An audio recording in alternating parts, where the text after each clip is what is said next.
Hi అందరికీ, welcome back to crunchy రుచులు. Evening పిల్లల కోసం రోజు ఏదో ఒక స్నాక్ చేస్తూనే ఉంటాము కదా. ఈసారి ఈ విధంగా నమ్కిన్స్ని ట్రై చేయండి, చాలా టేస్టీగా ఉంటాయి. చేయడం కూడా చాలా ఈజీ ప్రాసెస్. మరి ఎందుకు ఆలస్యం, వీటిని ఎలా తయారు చేయాలో చూద్దాం. వీటి కోసం ముందుగా ఒక మిక్సింగ్ బౌల్లోకి ఒక కప్పు మైదాని, ఒక కప్పు గోధుమ పిండిని తీసుకోవాలి. ఇందులోకి టేస్ట్కి సరిపడినంత సాల్ట్ని, వాముని, ఆయిల్ని వేసుకొని బాగా మిక్స్ చేసుకోవాలి.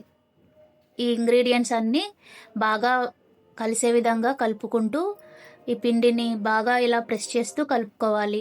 ఇలా కలుపుకోవడం వల్ల నమ్కిన్స్ మంచి క్రిస్పీగా మంచి టెక్స్చర్లో వస్తాయి. ఇలా బాగా కలుపుకున్న తర్వాత ఒకసారి ఇలా ప్రెస్ చేస్తే ఈ విధంగా ఉండలా ఫామ్ కావాలి.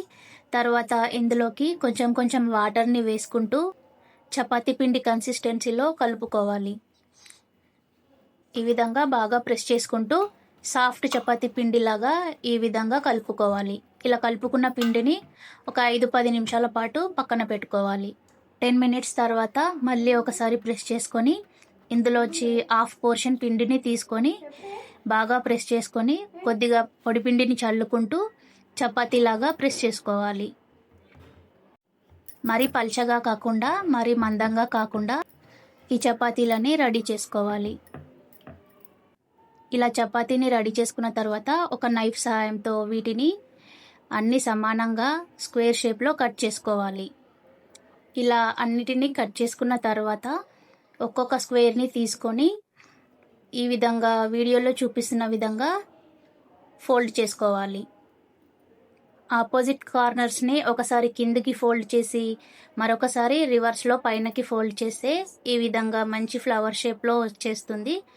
ఇలాగే మనం కట్ చేసుకున్న అన్ని స్క్వేర్స్ని ఇలా ఫ్లవర్ షేప్లో ఫోల్డ్ చేసుకొని అన్నిటినీ రెడీగా పక్కన పెట్టుకోవాలి.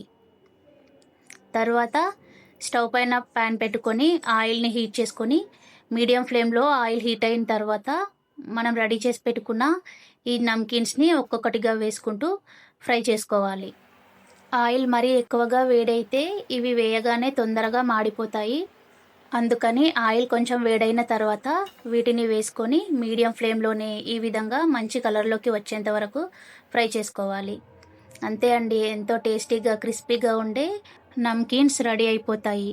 వీటిని ఎయిర్ టైట్ డబ్బాలో స్టోర్ చేసుకుంటే 15 డేస్ వరకు కూడా క్రిస్పీగా ఉంటాయి. మరి ఈ రెసిపీ నచ్చినట్లయితే లైక్ చేయండి, షేర్ చేయండి. ఇలాంటి మరెన్నో రెసిపీస్ కోసం సబ్స్క్రైబ్ చేయండి. Thank you for watching.